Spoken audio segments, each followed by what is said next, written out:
Today we're looking at the bonus army.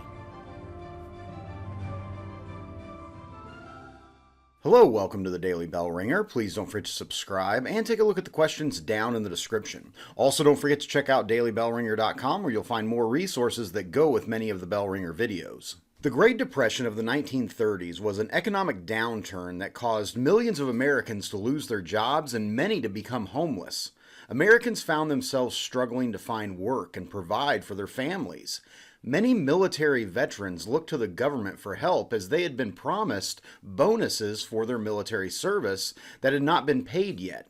In the early and mid-1930s, thousands of veterans and their families descended upon Washington, D.C., demanding that those bonuses be paid now. World War I raged across Europe and around the world during the mid to late 1910s. In 1917, the U.S. joined on the side of the Allied powers, mobilizing close to 4.7 million troops to serve.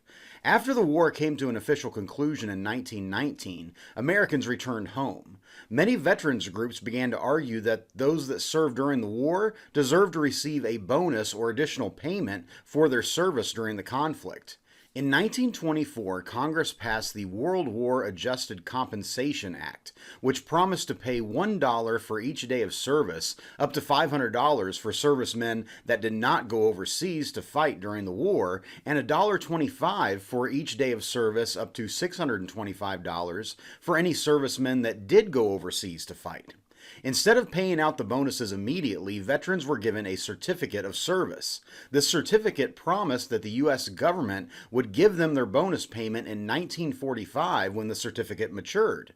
Over 3.6 million certificates were issued to veterans. By 1932, the unemployment rate was approaching 24%, with millions of Americans desperate to find a way to provide for their families. In May of 1932, some 400 veterans met in Portland, Oregon, and began their journey east, traveling by train, bumming rides, and walking all the way to Washington, D.C. to demand Congress pay their bonuses now.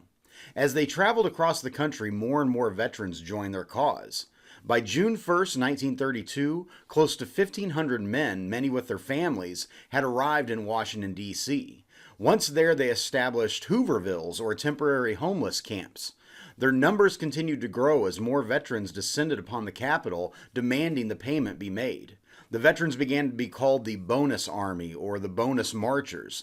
They also called themselves the Bonus Expeditionary Force, after the American Expeditionary Force during World War I. Day after day, the veterans marched through the streets of Washington and assembled on the steps of the U.S. Capitol, demanding that their bonus be paid. Feeling pressure, in mid-June, the House of Representatives did pass a measure to pay the bonuses, but it was voted down in the Senate, and President Herbert Hoover promised to veto the bill if it passed. As the summer of 1932 wore on, more veterans joined the Bonus Army, and their numbers were approaching 20,000 in Washington. By late July, the protests grew violent as President Hoover ordered that the Bonus Army be dispersed and their homeless camp removed. The order to carry out these actions fell to General Douglas MacArthur, who would later gain fame during World War II and the Korean War. At about 5 p.m. on July 28th, MacArthur ordered that troops led by another later World War II hero, George Patton, begin to push the protesters out. Using tear gas and tanks, the U.S. Army forced the veterans and their families out of their homeless camp. As the Army moved in, several homeless shanties were set on fire, and soon there were large blazes throughout the homeless camp. During the violence, 55 veterans were injured and 2 were killed. An additional 135 protesters were arrested. The entire Bonus Army incident would prove to be disastrous for Herbert Hoover, as it added to his unpopularity across the country and contributed to his defeat in the election of 1932 to Franklin Roosevelt. Interestingly, Roosevelt also opposed paying out the combat bonuses, but in 1933, after he took office, he was able to avert another bonus march by offering jobs to veterans in his newly created Civilian Conservation Corps, or CCC, under the New Deal. In 1936, Congress overrode a presidential veto from Franklin Roosevelt to pass the Adjusted Compensation Payment Act, which promised to pay out $2 billion in World War I combat bonuses early.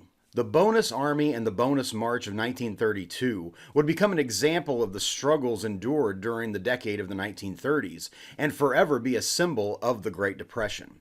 So with that, hopefully you learned something, and thanks for watching.